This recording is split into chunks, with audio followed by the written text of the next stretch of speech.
This is James Lupton for Pro Boxing Fans. Delighted to be joined on Zoom today with David Diamante. David, how are you, sir? I'm great, James. Nice to see you. Thanks for having me on. No problems at all. Thanks for your time. You have literally just walked out of the weigh-in. Josh Kelly, David Avanesyan. Let's talk about the main event first of all. Both guys look in great shape, coming in at the 147 limit. Talk to me. How do you see that one going? How's it been during fight week with these guys in the bubble? Well, you might have heard, man. There was a dust up that happened a couple nights ago. Punches were thrown. I mean, this is a great fight. I love this whole card, James. I know we're going to go through it and we're going to talk about it, but the main event, I know there's no world title on the line, but man, it feels like it. There's so much on the line in this fight, especially for PBK, for Pretty Boy Kelly. I mean, this is a fight 3 years in the making, right? I mean, it's been since December 2018, and this fight's fallen through a few times, and there's just high tensions, and it's such a compelling matchup because David Avanesyan is a class fighter. I mean, he's a former world champ. He won the interim, got moved up to the regular. He's the current European champ, so we know who he is. Pretty Boy Kelly, on the other hand, he's incredibly decorated amateur, and he's a wonderfully talented fighter. He does all these incredible moves and the defense and the hand speed and he's just flashy, but I like to say, he's got the sizzle, but does he have the steak? The fight game is really about hurting guys. And at a certain point, it's the hurt business. And James, there's a certain point where we're going to have to see, can PBK hurt guys? Can he make David Avanesyan respect him? Because you can dance around and that's great, but at a certain point you gotta stand and fight. And I think we're gonna find that out Saturday night. And if Pretty Boy Kelly is what people have said he is, he should pass this test with flying colors. But it's not a given. It's just not a given, man. It's a great fight. And there's all these other fights for him that could be great. I mean, we could see him fighting potentially Conor Benn up at the Stadium of Lights. I mean, that stadium holds 49,000 people up in Sunderland. And he's a proud Sunderland guy. So it'd be great to see him fight Conor Benn or even, the stadium is only 15 miles away. And if he moves up 7 pounds to 147, you've got Lewis Ritson, and that would be great for the Northeast. So there's a lot of great matchups for Josh Kelly. It's a great fight. I cannot wait to see what happens. You mentioned, obviously, Josh Kelly. He needs to show his power. He needs to show that side of him that he hasn't shown yet. Is Avanesyan the right guy to do that against? Someone who's very rugged, who's going to come forward, who is tough and tig. Is that the right game plan for Kelly in this fight?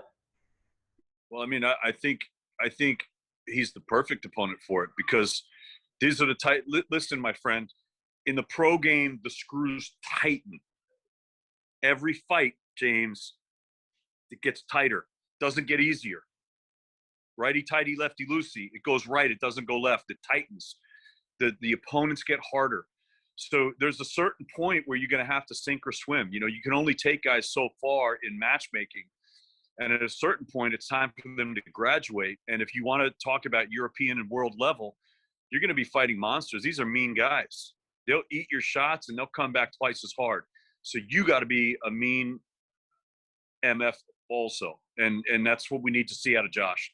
Again, he's got all the flash, but he's going to have to perform under these bright lights. Absolutely. As you say, it's a very intriguing matchup. Years in the making. Pure grudge between the pair as well. And speaking of just what we saw at the weigh-in just now, I mean, they were, and still, and Pretty Boy Kelly's going, and the new, and they're, the tensions are really high.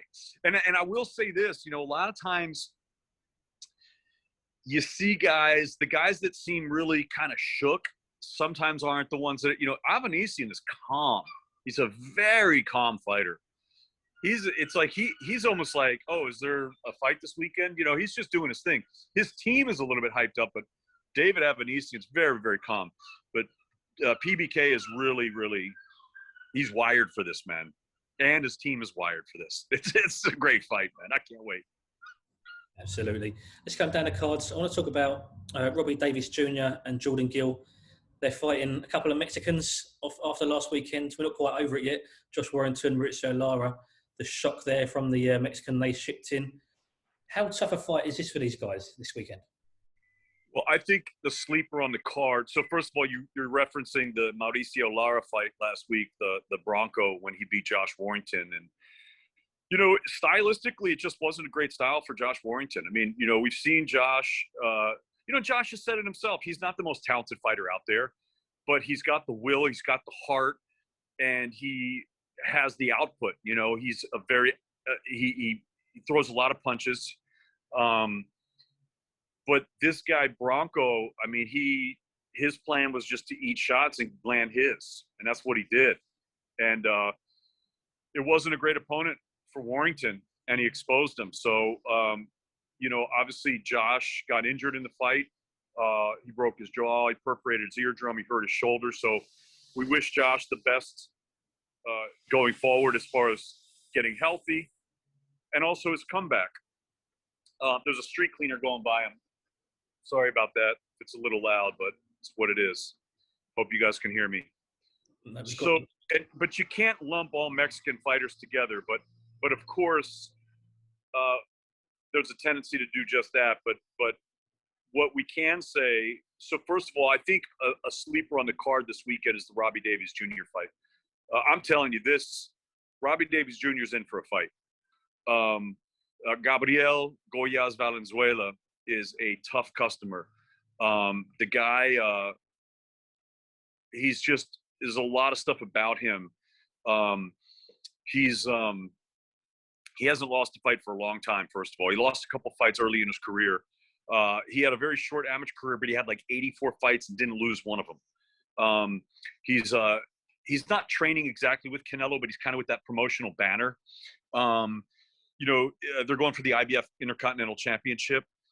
He used to have a nickname Nini, which is funny. It's Spanish. His grandparents gave it to him, and Nini basically means you don't go to school, ni, and you don't have a job, ni. Nini, like it's kind of like it's not a good thing. So they got rid of that name, and his middle name is Goyas, so that's his nickname. But he has his sights set on a world title, and he's not going to be happy unless that's what it is. He lives the life. He runs a mountain every day. He's in great camp. He has great sparring. And I think Robbie Davies Jr. is in for a really tough fight. And Robbie Davies is a consummate professional. We know who he is. But I just feel like Goyas is going to be able to take Robbie Davies' shots, and he's going to just want to come. It's going to be very similar to the Warrington situation with Mauricio Lara. He's going to want to land his, and he's not going to mind eating the punches. I can guarantee you he's felt punches harder than Robbie Davies Jr.'s. So if I'm Robbie Davies Jr., I'm probably going to want to stick to my boxing. Obviously you want to land your shots, see if you can hurt a guy. You always want to go downstairs because anyone can get hurt to the body. So if you could put some water in the basement, let some air out of the tires, slow him down. So this guy, you got to slow him down a little bit, and body work is always good for that.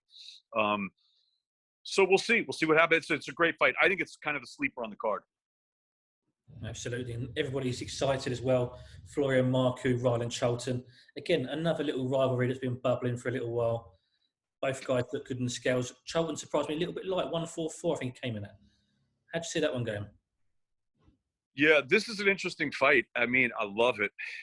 I love this fight, man. I don't see how it can't be, fun to watch. I mean, it's kind of like, when you're a kid and you make models, like, maybe like a model truck or like a battleship or a plane, and you smash them together, or you get your Matchbox cars and you smash them together. I mean, that's what this is, man. This is just two freight trains coming head to head. It's like, getting two, the pint-sized powerhouse and the Albanian King. I mean, these guys, they're complete muscle between them. There's not an ounce of fat, I'll tell you, between the guys. Not an ounce. Both of these guys have supreme belief in themselves.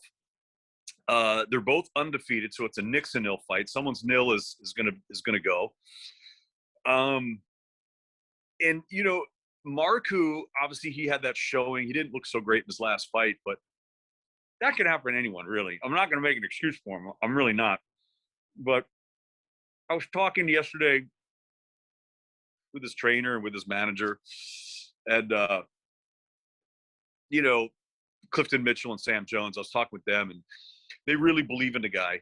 They think he has a big future, and I don't know. We're going to find out. We'll find out some stuff tomorrow. What the thing is, what's interesting, he's Albanian, and we have a very large Albanian population in New York City, and a lot of great Albanian fighters. I mean, Elvir Mariki and Stevens Buyai and Skender Halili and Enver Halili and all kinds of great guys coming from New York.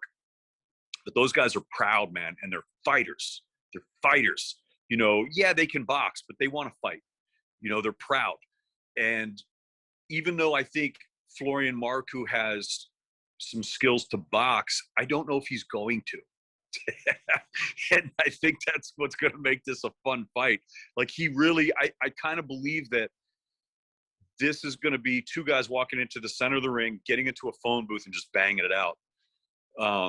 It just really could be fireworks, man. So, I'm looking forward to it. It's a fun fight. It's the chief support. It's 10 rounds, and it should be good. Good fight. Absolutely. Just to round the card off, everyone loves a heavyweight, especially the British public. Johnny Fisher making his professional debut. He looks a beast. How excited? Go ahead. I'm sorry. How excited are you for this guy coming through?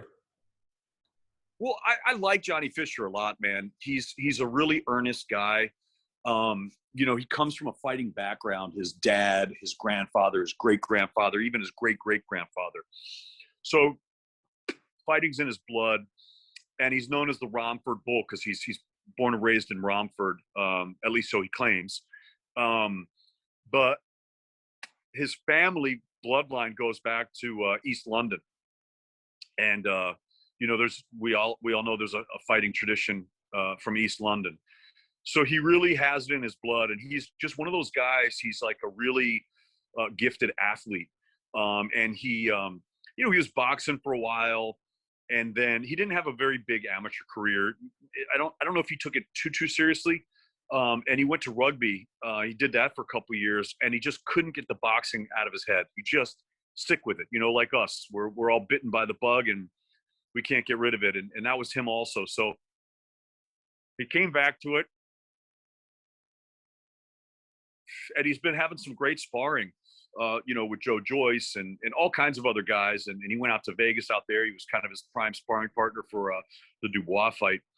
So it's going to be good. I don't know how much of a test Matt Gordon will give him, but we'll see. But I'm excited to see him in the future. I mean, he's a big guy. He looks very athletic, and he's definitely game. And he's got a great attitude. He's kind of when he's not like, I'm going to be the world champ. He's just kind of like, look, I love to fight, and we'll see where it goes, So throw it against the wall and see if it sticks. Fantastic. David, thank you very much for your time today. I appreciate it. Enjoy the rest of the fight week and enjoy Italy next week. Always a pleasure. We'll talk soon. Take care now.